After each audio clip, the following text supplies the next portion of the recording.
And Nona, on my notes, I have the phrase rock star economy referring to New Zealand. That's right. The dude who coined this is saying what? He's saying it's all back on, rock and roll. That's who is right. he? Who remind us who he is? Well, he's with the Hong Kong Shanghai Bank, and he's based in Australia, and his name is Paul Bloxham. And we've had a chance to talk to him a few times. He's very gung-ho on the New Zealand economy.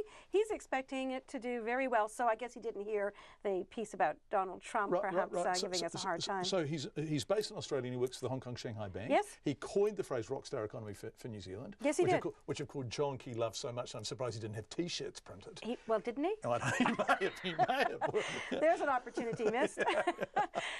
And so he's saying it again. Why? Well, basically, I mean, we've seen a lot of indicators, and we've talked about this over the last few months and then just even this week already.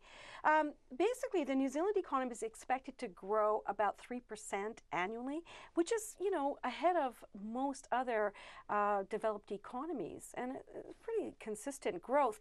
And it's driven by the kinds of things that are not necessarily dependent on international trade as such. We've got construction, we've got tourism, and we've got population growth. And those things underpin the New Zealand economic story, and those things are set to continue, and we've seen that time and again, all sorts of different kinds of indicators coming through. There's another indicator that's just come through. Yeah, that's right, we got another one today. So last week we had the performance of manufacturing index. That's a survey of manufacturers, very positive.